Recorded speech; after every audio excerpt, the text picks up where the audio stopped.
And about 4 o'clock in the morning, and Sergeant came in, turned on the lights, and said, get up, there's been a breakthrough, you're going. And I said, we don't have any winter clothes, we don't have any rifles, our crew-served weapons are turned in. But I was wrong. It was kind of a drizzly rain. We went about 109 miles in that rain. I knew then that this really was serious. Nobody had any maps of the area, wherever it was. We dumped us off in a muddy field. We started walking, and I saw a little sign that said Bastogne. That's how ignorant we were. We didn't even know how to pronounce the name, didn't know what country it was.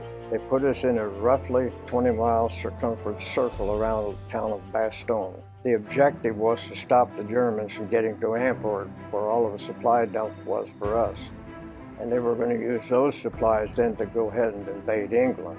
If they had been able to take England, we could not have done anything. We wouldn't have had a base to operate from. So we had to stay there. Now you've heard that Patton rescued us, and that's not true.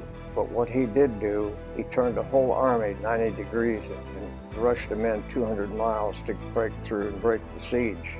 What that did was allow us to take dead and wounded out and bring supplies in. The first 10 days, the weather socked in, they couldn't get resupply to us. The snow started, the temperature went down to as low as 15 below zero. We were dressed in what I have on right here, nothing else. The first things came in were not food, it was ammunition. It wasn't clothing.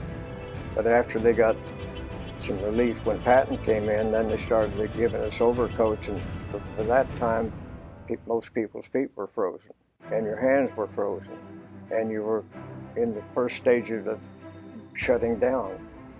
You know, when you're really cold, you shiver to keep warm. We had so little food that not enough energy, and we quit shivering.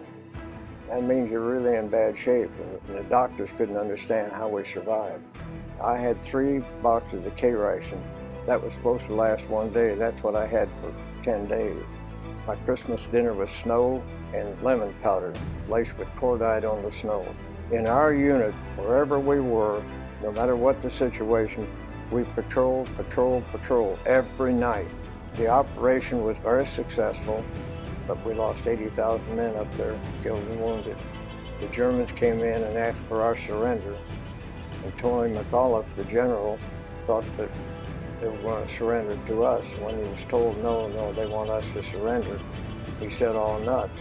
What am I going to tell these guys? And General Kennard, who was then a bird colonel, said, well, that last remark you made was pretty good. And they wrote it down and gave it to Colonel Harper. Harper handed this guy the note, and he said, Neutz, what does this mean? And Harper said, it means we're going to kill every goddamn soldier who tries to get in here. The German said, we'll kill many Americans. And Harper said, I said to him, well, get on your way, bud, and good luck. And later he said, I don't know why I told him good luck. People have asked me, well, did you think about surrendering? And I said, no, there wasn't a single soul that ever said a single word about surrender. That was not in our vocabulary.